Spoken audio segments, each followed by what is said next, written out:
திமுகவின் அமைச்சர்களில் ஊடகங்களில் வாத வெடிப்புகளை தவிர்த்து நடக்கக்கூடியவர் என்ற பெயர் பெற்றவர் PTR பழனிவேல் தியாகராஜன். ஆரம்பத்தில் நிதித்துறை அமைச்சராக இருந்த அவர் முக்கியமான முடிவுகளை எடுக்கக்கூடிய அதிகாரத்துடன் செயல்பட்டார்.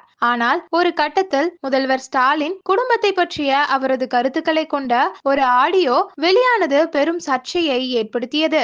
அந்த ஆடியோவில் ஸ்டாலின் மகனும் அமைச்சருமான உதயநிதி மற்றும் மருமகனான சபரீசன் ஆகியோர் கடந்த 2 ஆண்டுகளில் ரூபாய் 30,000 கோடி சம்பாதித்து விட்டதாக கூறப்பட்டது.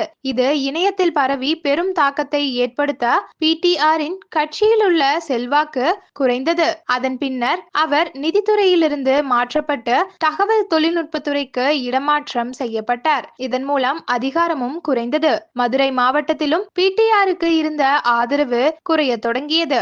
அந்த பகுதியில் அவருக்கு முக்கிய போட்டியாளராக அமைச்சர் மூர்த்தி நிலை பெற்றார். நேர்மையான பதில்களை வழங்குவதில் அறியப்படும் PTR ஒருமுறை சட்டமன்றத்தில் பேசும்போது, என் துறைக்கு தேவையான நிதி முழுமையாக ஒதுக்கப்படவில்லை.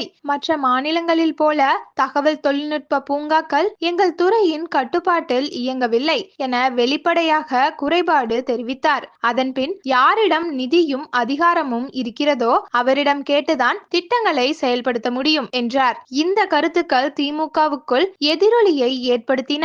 இதனை வாய்ப்பாக எடுத்த அமைச்சர் மூர்த்தி PTRின் நெருங்கிய ஆதரவாளர்களை முறையாக கட்சியிலிருந்து ஒதுக்க நடவடிக்கைகளை மேற்கொண்டார். மதுரையில் நடைபெற்ற சில முக்கிய நிகழ்ச்சிகளில் PTR பங்களிப்பு இல்லாமலேயே இருந்தது. இதனால் அவர் கட்சியில் ஓரமாக்கப்பட்டு விட்டாரா என்ற கேள்விகள் எழுந்தன. சமீபத்தில் நடந்த திமுக பொதுக்குழு கூட்டத்திலும் PTR பங்கேற்கவில்லை. பதிலாக அமைச்சர் மூர்த்தி மட்டும் முன்னிலையில் இருந்தார்.